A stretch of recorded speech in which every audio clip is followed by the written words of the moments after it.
Political भी था उसमें, कुछ उनका लीडर जो जेल में था, ठीक है, तो सर वो इमोशनल हुई ना, फिर उनकी पार्टी इमोशनली हुई थी, मैसेज दे रहे थे कि जी देखें आपकी जवान क़यादत को पसंद करते हैं तो मैं भी जवान हूं, मैं भी जवान हूं, I am also one of the young guys. और आप देखिए बाकी जहां पे भी हमदर्दी का वोट देना होता था पीटीआई और उनके लीडर को हमदर्दी का वोट भी दे देते थे, बिल्कुल देते थे, तनकीद नहीं करते थे, बिल्कुल देते थे। सो नाउ वो नहीं हुआ, ठीक है, वो ऑब्वियसली अगर वो होता तो फिर उसका जो अपना जो उन्होंने यहाँ पे स्टैंड लिया हुआ था पीटीआई ने या इमरान खान ने, वो बिल्कुल फारिग हो जाता, वो बिल्कुल जीरो हो जाते, कि शुरू से एक स्टैंड था।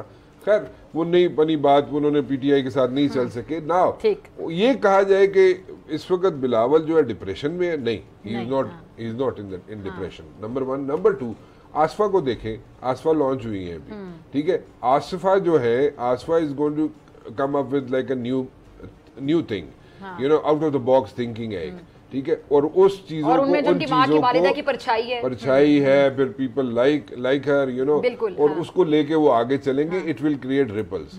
और इसमें एक और राना साहब एक और एलिमेंट भी है, देखें ना, जब हम पीपल्स पार्टी की बात करें, उनकी क़यादत की बात करें, इस वक्त तो जरदारी साहब सदर हाउस में बैठ के जाके अपने कार्ड बड़े शानदार तरीके से खेलेंगे और एक बड़ी सालों की ख्वाहिश है कि बेटे को प्राइम मिनिस्टर बनाना है। अभी देखें ना, कॉन्स्पिरेसी थ्योरी में फिजा अगर हम जाएं कि जी जो फैसल वाडा लेक ने फलाना डिमागा जी 16 महीने 18 महीने से ज़्यादा हुकूमत नहीं बनेगी, तो he is eyeing for that man who is sitting in the present house. बिल्कुल ठीक कह रहे हैं, आई एग्री विद यू, क्योंकि सारी कॉन्स्टिट्यूशनल पोस्ट को उन्होंने आई किया हुआ, फोकस किया हुआ, ठीक है। If something happens tomorrow to the assembly और टू द गवर्नमेंट, सो वो तो उसी कॉन्टेस्ट में मैं कह रहा हूँ कि ये अब जिस तरह कहा जा रहा है कि ये हुकूमत नहीं चल पाए, जो मैं जाती तौर पे नहीं समझता। देखें और ये कहना भी मेरे ख्याल से मुल्क मुतहम्मिल नहीं हो सकता सर। हमें हमारे IMF के मामलात आपके सामने, मईशत के मामलात हैं, हमें स्टेबिलिटी की बात करनी चाहिए। अभी से अगर आप बात करेंगे तो इस्तेकाम होगा नहीं, 18 महीने बाद ये हो जाएगा, 20 महीने। इट्स अ बिग थिंग, इसको टैप करने की जरूरत है, it's a option, window of opportunity है, इसको ग्रैब करें। दूसरी बात फिजा देखें ना, इस वक्त पीपल्स पार्टी का जो नुक्ता नजर है ना, देखिए ये बात माननी पड़ेगी, ये कोई जिसको करना चाहिए खुशी से साथ इकट्ठे नहीं हुए। पीपल्स पार्टी सपोर्ट तो कर रही है, उन्होंने ओहदे नहीं लिए, सेकंड फेज में शायद आज वज़ार, तो मजबूरी सेंस में कि एस्टैब्लिशमेंट भी तो है ना। लेकिन एक सवाल और है ना, एक सवाल और है, ये पहले मुजम्मिल साहब के सामने रखती हूँ, वो फिर वो नाराज ना होने मुजम्मिल साहब की, आपस में बातें किए जा रही है। मुजम्मिल साहब, ये जो वजारतें नहीं ली पीपल्स पार्टी ने, इससे एक इंप्रेशन ये भी जा रहा है कि आपके इत्तेहादी जो कि कह रहे हैं हमने आपके साथ हुकूमत बनाने में साथ दी है, आईनी ओहदे रखे, लेकिन वजारतें नहीं ली, वजारतों की जिम्मेदारी नून लीग खुद उठाए, फिर फेज 1 फेज 2 की बात होती है, आगे जाके सब वजारतें लें। इससे एक इंप्रेशन ये जाता है कि जब आपके साथ पीपल्स पार्टी जिनके ताउन से आप हुकूमत बना रहे हैं, वो पीपल्स पार्टी आप पे एतमाद नहीं कर पा रही, यानी वजारतों की जिम्मेदारी नहीं लेना चाहती है, फिर आवाम भी कंफ्यूज हो जाती है इस्तेकाम के हवाले से, कितनी देर चलेगी हुकूमत। तो ये चीजें जो है कंफ्यूजन क्रिएट की जा रही है, जिसमें एक तासुर यहां से भी जा रहा है कि पीपल्स पार्टी ने वजारतें क्यों नहीं ली। पहली बात तो ये है कि मैं नहीं समझता कि तमाम आईनी ओहदे जो हैं वो पीपल्स पार्टी के पास जा रहे हैं। सदर मुमलिकत तो यहाँ आरिफ अलवी भी रहे हैं और ममनून हुसैन भी रहे हैं, और हमें पता है सदर के पास क्या इख्तियारात हैं और वो कितना हुकूमत को जाम कर सकता है। और प्रेसिडेंट हाउस आरिफ अलवी ने अपने इख्तियारात का इस्तेमाल नहीं किया, फिर जो उनके पास थे इतना कर लिया, उसके नतीजे में उसको 16 महीने की हुकूमत को डिबैकल कर सके, कौन सा कानून रोक सके, क्या कर सके, कौन सी तैनाती, 14 दिन से ज्यादा तो वो कोई तैनाती नहीं रोक सकते ना, उनका टोटल इख्तियार 14 दिन का है। आज एक गवर्नर को प्राइम मिनिस्टर भेजे, वो 14 दिन तक रोक के दोबारा भेजेंगे, प्राइम मिनिस्टर दोबारा भेज दे तो सदर कुछ नहीं कर सकता। आप मेरी बात समझे ना, सदर का इख्तियार 14 दिन से ज्यादा कुछ भी नहीं, ठीक है ना। तो मैं नहीं समझता। दूसरा बड़ा ओहदा था जो पीपल्स पार्टी लेना चाहती थी, वो स्पीकर कौमी असेंबली का था, जो पहले दिन कहा गया कि आईनी होती, लेकिन नून लीग ने स्टैंड लिया कि जब आप वजारतें नहीं ले रहे तो फिर हम हाउस आपको नहीं देंगे, और स्पीकर नून लीग का बैठा है इस वक्त कौमी असेंबली में। तो मुझे नहीं लगता नून लीग आगे जाके कभी वजारतों में पीपल्स पार्टी को शामिल करेगी। अगर हुकूमत चली जाए तो वो कबूल कर लेंगे, पीपल्स पार्टी को वजारतें देना कबूल नहीं करेंगे। वफाक की हुकूमत अब कोई खीर की प्लेट नहीं है कि कोई लेना चाहे, वो सूबाई हुकूमतें हैं जो हर सियासी जमात लेना चाहती है, वहां पैसा है।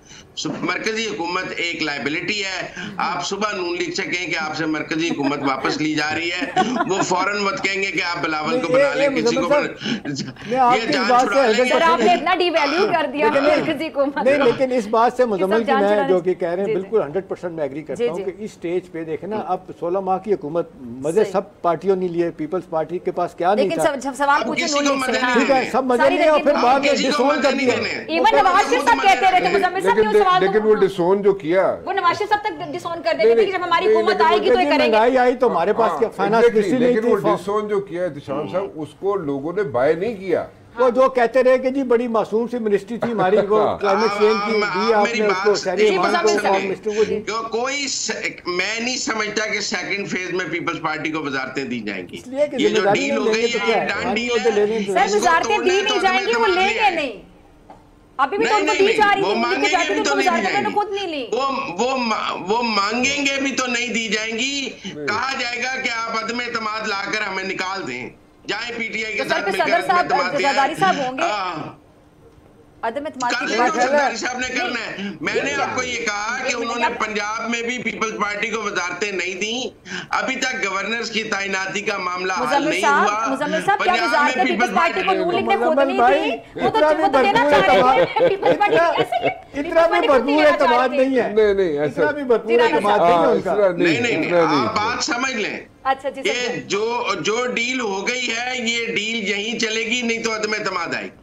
अच्छा, अदम एतमाद फिर आएगी जिस तरह की बातें मुजम्मिल साहब, अगर अदम एतमाद आती है, नो कॉन्फ्रेंस मूव आती है, ठीक है, कॉन्स्टिट्यूशनल एक एफर्ट है, की जा सकती है, कोई भी कर सकता है। यानी अब हमारे अदम एतमाद के सीजन चलते रहेंगे? नहीं, मेरा नहीं ख्याल, क्योंकि एक तो पहली बात तो ये, I don't agree with this thing कि जनाब वो वजारतें लेंगे पीपल्स पार्टी वाले, ठीक है, क्योंकि वो हीट क्यों फेस करें, अभी आगे महंगाई का तूफान आना है, ठीक है, अभी एक विश लिस्ट है, वो मांगेंगे भी तो नहीं मांगेंगे, वो मांगेंगे नहीं पीपल्स पार्टी वाले। सेकंडली अभी महंगाई का तूफान आना है, अभी बजट आना है, अभी सारी चीजें, आईएमएफ की कड़ी शराइत, मतलब वही ना विश लिस्ट आनी है पूरी आईएमएफ की, उसको पूरा उनकी कंडीशनैलिटीज को पूरे करते करते यहाँ पे तो इशू बन जाएगा। आपने मईशत की बात कर ली, आपने आईएमएफ की बात कर ली, आपने नवाज शरीफ साहब की बात की, वज़ीर-ए-आज़म नहीं बने, लेकिन उतनी ही अचंभे की बात, परेशानी की बात, हैरानकुन बात थी इसहाक डार साहब का वज़ीर खजाना ना बनना। नहीं, वो तो खैर मैंने प्रेडिक्ट कर दिया था पहले ही कि वो जनाब नहीं बनेंगे। लेकिन वहाँ पे भी देखे ना उनके बड़े फिजा मसाइल हो रहे हैं ना। एक तरफ अभी देखे लेटेस्ट एक डिसीजन जो आ गया, पहले आपने जिस अंदाज से अपना इकोनॉमिक कोऑर्डिनेशन कमेटी की मीटिंग आपने ले ली कि जी मैं एज फॉरेन मिनिस्टर चेयर किया करूंगा, उस पर बड़ा रिएक्शन आया, उनको हटा दिया गया। अब समाउ दी अदर बात यह है राणा साहब सीधी सी कि नवाज शरीफ साहब हर बात में अपने भाई से ज़्यादा इसहाक डार साहब पे एतमाद करते हैं। उनको लगता है कि ये, आपको याद है जब फाइनेंस मिनिस्टर थे तो 32 कमेटियों की सरबराही भी उनके पास थी। इवन आप देख लेंगे जो आपकी इस्लामाबाद में जो एक गद्दी है उसके चेयरमैनशिप भी उनके पास थी, ये बरी इमाम वाली, ठीक है।